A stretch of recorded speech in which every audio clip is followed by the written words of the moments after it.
here we go. I'm froze up, but we bought these puts right here, and we're making a ton of money. And that was yes, your I'm in. And I'm in, baby. What price are you in at? I'm in at $5. We're at 470. Oh, I'm in at 470. Where are you in? 485. Oh, you're right there with me then, and we're live. Ron Tate.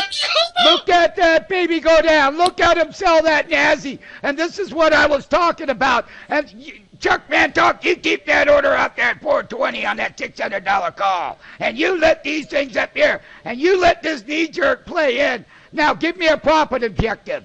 Let's see. It's all over the map. And the call contracts over here on that 540 that expires, keep those limit orders out at 880. They're down on the low of the day. And people just got taken to the woodshed. And we sold into it. And the thing of it is, excuse me on the tape for being so excited, but this is here. It's live. It's now with real money at play. And we are breaking down. All right, go ahead and start taking profits until you break the lows. Let me find out what the Apple chart's doing. This is that knee-jerk. This is that knee-jerk. See it where the IR is. Is it at 0? Let it run. And it all happened right after the FOMC announcement. They popped it up, and then they're selling into this right here. Do what? You said taking profits. Here we are. We're down 129. S&P is going to come down to my 1186. That's a key area of support. The broader market, we're going to see if they want to bounce these things off the bottom really hard.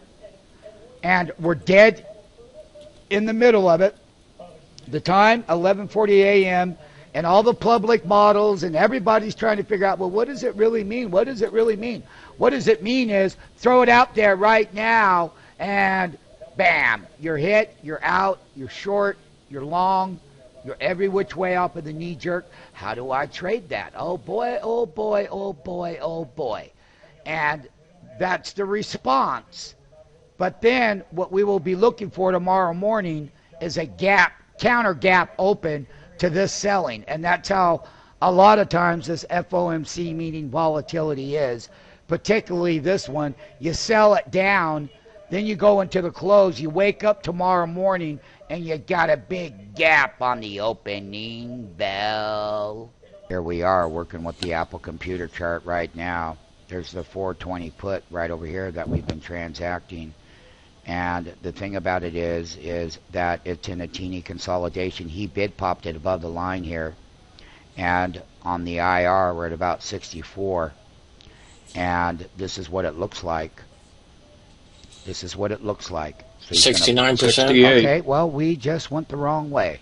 So, on the uptick, or the downtick, we're going to see here if it can get back below this half bar. This is going to be the key, this diamond right here across here.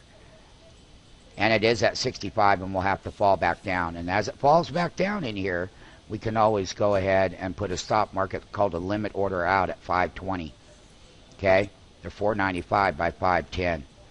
And when it does come down in here, because it's very narrow range, and they bid pop the diamond up there like that. So when that happens, you got to see an immediate red bar, and then you would scale out of this trade. Order out at 520 then? Yep, 520 would be appropriate unless we start winding. The only thing that's given the NASDAQ 100 positive territory is this crappy-ass stock right here, Apple. Okay, and they're above the half bar. They got it above it. They're trying to break it higher. And I'm going to keep a tight stop. I'm going to buy lower below the market. You're trying to wind this tape. That S&P is holding that support at that 1186 area. And this is all Apples and the Googles and all your internet stocks is right here in this little crappy NASDAQ 100. And now they're coming back and they're winding the tape. You'll have to sell at 480 on the bid. Now, we're not going the right way. And we'll have to get below the market. It's okay. We'll have to get below the market, and we'll let it come our way. You're bouncing in the Dow, and you're at 65 here. Let's let it run right up to the top. Let's see what happens at $3.50 down here on this bid, 3.5.